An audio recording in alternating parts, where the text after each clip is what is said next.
부녀를 낳는다는 말씀의 제목으로 은혜를 나누겠습니다.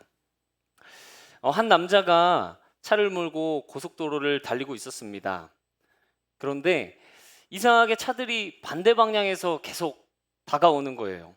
그래서 이 남자는 몇 번이나 반대편에서 오는 차와 부딪힐 뻔했지만 간신히 충돌을 피하면서 달리고 있었습니다. 그런데 갑자기 핸드폰이 울렸습니다. 남자가 전화를 받으니까 아내가 집에서 거는 전화였습니다. 아내는 급한 목소리로 말했습니다. 여보, 방금 TV 뉴스를 봤는데 당신이 가고 있는 고속도로에서 웬 미친 사람이 역주행을 하고 있대요. 당신도 조심하세요. 남자도 급한 목소리로 말했습니다. 여보, 미친놈이 한두 놈이 아니야. 위험하니까 얼른 끊어. 네, 그 놈이 바로 나였죠. 자기중심적으로 상황을 해석하는 우리의 태도를 풍자한 이야기인 것 같습니다. 오늘 본문에 등장하는 이 아버지인 솔로몬의 뒤를 이어서 왕이 된 이 르호보암이 이것을 보여주는데요. 르호보암의 모습을 통해서 자기중심성으로 반응하는 사람의 이 세 가지 모습을 함께 살펴보도록 하겠습니다. 오늘 본문 12장의 내용을 보면요, 왕이 된 르호보암이 이스라엘 백성의 대표자들과 이제 만나게 됩니다. 솔로몬이 살아있을 때 이스라엘 백성에게는 과중한 세금과 노역이 부과되어 있었어요. 1년에 솔로몬이 거둬들인 금만 25톤이었다고 하고요. 솔로몬에게 들어온 돈이 요즘 돈으로 한 1조 원 정도 되었다고 추정할 정도입니다. 엄청나죠? 이 솔로몬에게 강력했으니까, 솔로몬의 왕권이 강력했으니까 솔로몬에게는 말도 못하고 이제 새롭게 왕이 되는 시점에 르호보암에게 부담을 좀 줄여달라고 청했습니다. 그렇게 해준다면 우리가 충성을 다하겠다고 이제 르호보암에게 말했어요. 르호보암은 3일 뒤에 다시 얘기하자고 하고 그들을 물렸습니다. 그리고 조언을 구하기 위해 두 집단을 만나게 되는데요. 한 집단은 솔로몬 왕을 모셨던 노인들이었어요. 그리고 다른 집단은 이 르호보암과 함께 자라난 소년들이었습니다. 친구들이었죠. 먼저 노인들, 아주 지혜롭고 상식적인 조언을 합니다. 백성들의 청을 들어주라고 조언했어요. 이를 통해서 백성들과 또 새로운 왕 간에 끈끈한 유대감이 생길 거라는 판단에서 그런 것 같습니다. 반면에 소년들은 르호보암의 친구죠. 그들의 멍에를 오히려 더 무겁게 하라고 합니다. 채찍이 아니라 채찍으로 안 돼, 정갈 채찍으로 징계하라고 조언해요. 확실히 힘으로 한번 눌러야 된다, 왕이 됐지 않냐, 이런 판단인 것 같아요. 이제 3일이 지나고 다시 백성들의 대표를 만났습니다. 뭐라고 답하는지 함께 읽어보겠습니다. 13, 14절 같이 읽겠습니다. 시작. 왕이 포악한 말로 백성에게 대답할세 노인의 자문을 버리고 어린 사람들의 자문을 따라 그들에게 말하여 이르되. 네, 르호보암은 결국 그의 친구들의 말을 듣습니다. 여기서 자기중심성의 특징 한 가지를 볼 수 있는데요. 자기중심성은 내가 원하는 말만 듣고 싶어 하는 것입니다. 사실 친구들은 전혀 이것에 대한 지식이 없잖아요. 왕을 모신 적도 없고 어린 나이에 어떤 국정 운영의 노하우도 없고 감각도 없을 거예요. 그렇지만 이게 왕으로서 엄청 달콤한 얘기잖아요. 고개 숙일 필요도 없고 백성들에게 그냥 힘으로 누르면 되는데요. 그 위에 군림하라고 말하는데요. 왕에게는 굉장히 달콤한 얘기로 들렸을 거예요. 반면 노인들의 조언은 듣고 싶지 않은 말이었죠. 아니, 내가 왕인데 내가 어디서 고개를 숙여? 내가 섬겨야 돼? 그런 생각을 했을 것 같아요. 그 결과 이스라엘은 두동강 나버리게 됩니다. 자신이 원하는 말, 자신이 듣고 싶은 말을 선택했던 이 이스라엘 왕의 최후인 것이죠. 올해 1학기 신대원에서 하루 동안 기도회를 했어요. 이 교단에서 유명한 목사님들을 한 분 모셔가지고 릴레이로 쭉 설교를 들으면서 찬양도 하고 기도도 하고 그런 시간들을 가졌습니다. 정말 기대했거든요, 다들. 첫 번째 강사님이 그 안산 동산교회 원로 목사님이신 김인중 목사님이었어요. 제가 설교는 한 번도 못 들어봤는데 이름은 워낙 많이 들어봐가지고 저 엄청 기대하면서 채플에 가서 앉았습니다.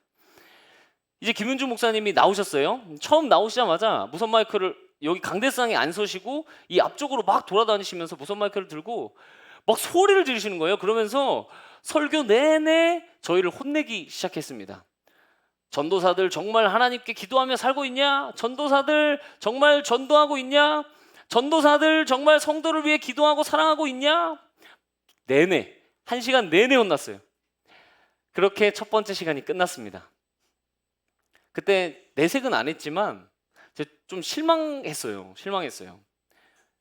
실망했다니까 좀 부끄러운데 이 목사님이 아무래도 이제 어른이시잖아요. 교회 어른이시잖아요. 그래서 위로해주고 격려해주고 우리를 향한 하나님의 그 따뜻한 마음들을 들려주셨으면 좋겠다 이렇게 기대하고 생각했었는데 그런 마음으로 실망한 마음으로 그 자리에 앉아 있었던 겁니다. 그런데 이 설교를 준비하면서 정말 딱 르호보암의 모습이 제 모습인 거예요. 얼마나 회개가 되던지요. 만약에 제가 그때 마음을 좀 열고 하나님의 말씀이구나 들을 귀가 있었다면 제가 그 말씀을 붙들고 더 기도하기를 힘쓰고 정말 한 영혼을 더 귀하게 여기고 성도님들을 위해서 더 기도하고 더 사랑했다면 그랬다면 얼마나 좋았을까 그런 생각들이 들더라고요. 그때 내 마음에 들지 않는 말씀이라고 치부하고 그냥 귀를 막아 버렸던 것 같습니다. 여러분은 어떠십니까? 아마 믿음으로 살아가야 한다는 것도 알 거고 기도하며 하나님과 더 깊이 교제해야 한다는 것도 압니다. 우리의 일상의 자리에 분명히 하나님의 뜻이 있다는 것도 알고요. 사랑으로 살아가는 삶이 우리 크리스찬의 능력이라는 것도 압니다. 너무 잘 압니다. 그러나 우리가 듣고 싶은 말이 아닐 때가 많지 않습니까? 그런데요, 우리가 듣고 싶지 않아 하는 이 하나님의 말씀을 통해서 무수한 신앙의 선배들이 변화를 경험했다는 것을 기억했으면 좋겠습니다. 영국의 노예제도 폐지를 이끈 이 윌리엄 윌버퍼스의 든든한 동역자였고 어메이징 그레이스를 작곡한 이 존 뉴튼이 탕자의 이야기를 통해서 하나님의 선하심을 깨닫고 삶이 변화됩니다. 예수님의 사랑을 붙들었던 손영원 목사님이 아들을 죽인 살인자를 양자로 삼았습니다. 존 웨슬리는 한 집회에 참여해서 자신이 구원을 받기 위해 오직 그리스도만을 신뢰해야 한다는 이 진리에 눈 떠졌고 그 이후에 삶이 변화되기 시작합니다. 이 외에도 수많은 영적 거인들이 우리가 잘 알고 있는 그 하나님의 말씀을 붙들고 삶의 변화를 경험했습니다. 여러분, 우리 마음에 들지 않는다고 또 우리의 기대에 맞지 않는다고 붙들지 않고 있는 하나님의 말씀이 있습니까? 그게 무엇입니까? 바로 그 하나님의 말씀이 오늘 우리의 심령에 와 닿기를 원합니다. 오늘 이 밤 성령님께서 새롭게 조명해 주셔서 하나님의 말씀이 새로운 은혜로 우리에게 다가오기를 소망합니다. 자기중심성의 반응 두 번째 살펴보겠습니다. 이 자기중심성의 반응은 다른 사람을 파괴하는 방식도 서슴지 않는다는 것입니다. 다른 사람을 파괴하는 방식도 서슴지 않는다는 거예요. 르호보암의 어리석은 결정으로 유다 지파만 유일하게 르호보암을 따르고 나머지 10지파는 르호보암이 보낸 사자를 죽여버리고 여로보암이라는 새로운 왕을 추대합니다. 이것에 반응해서 르호보암이 꺼낸 카드는 바로 무력이에요.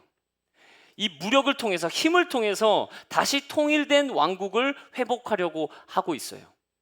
유다 지파와 베냐민 지파에서 병력 18만 명을 모아서 전쟁을 준비하는데요. 21절 같이 한번 읽겠습니다. 시작.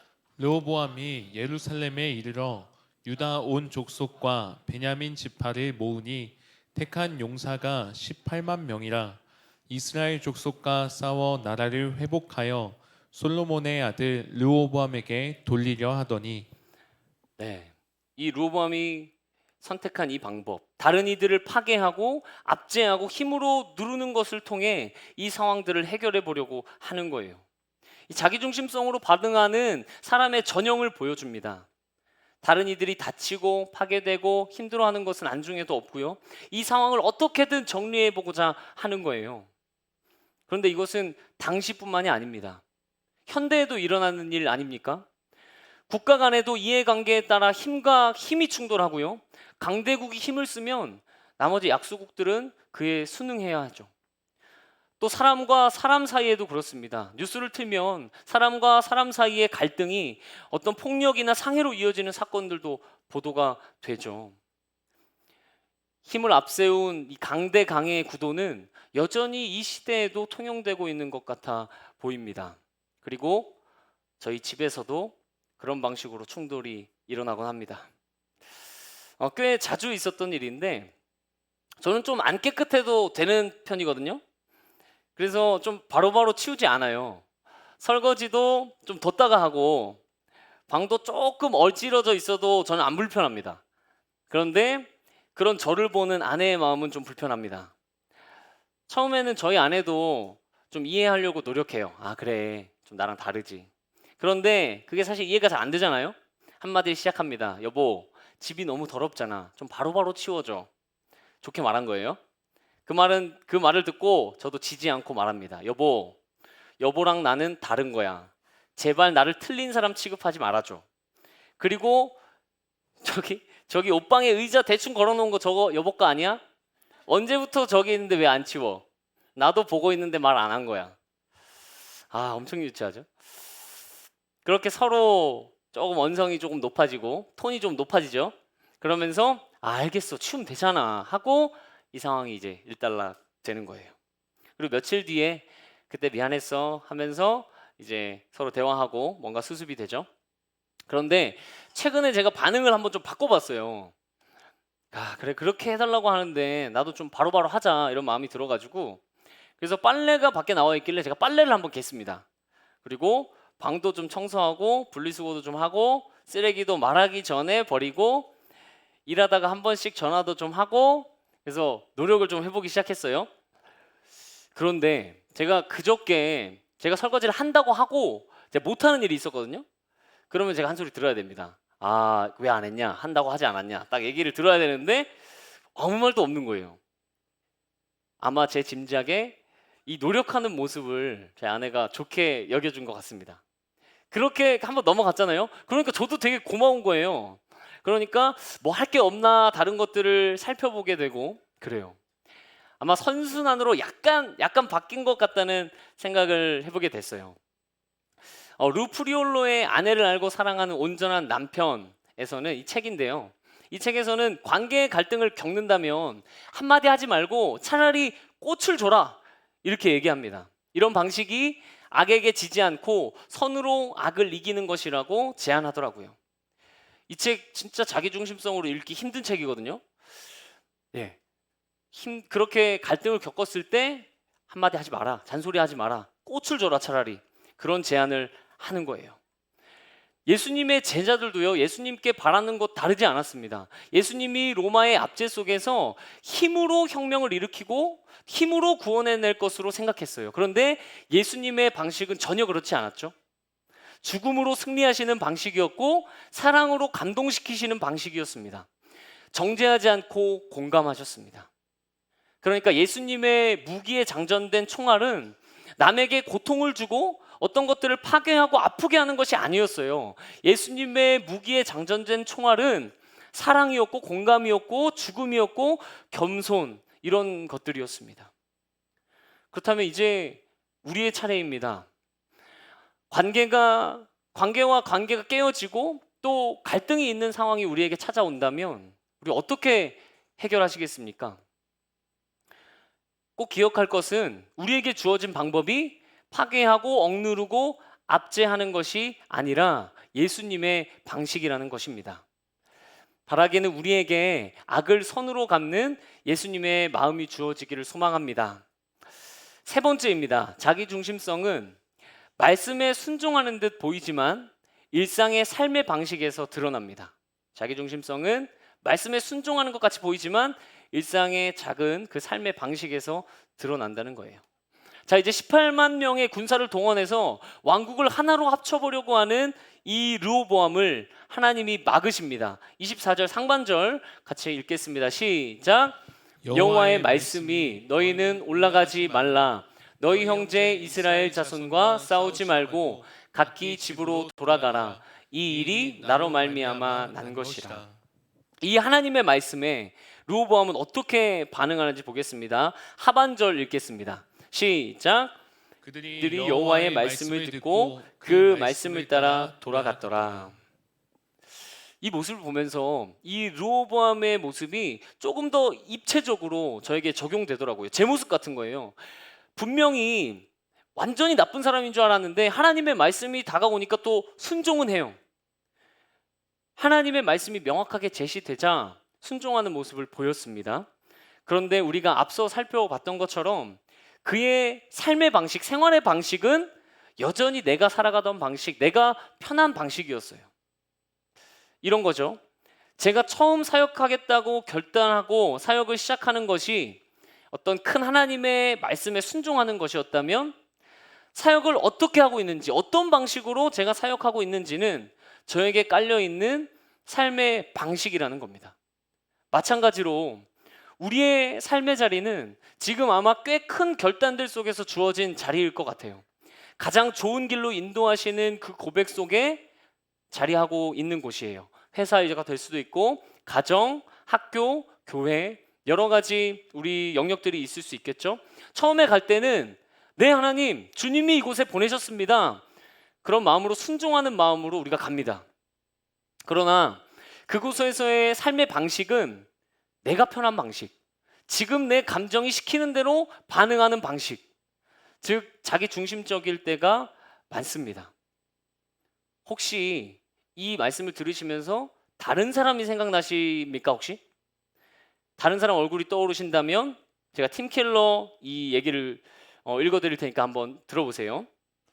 팀 켈러는 자기 중심성에 대해 이렇게 말했거든요.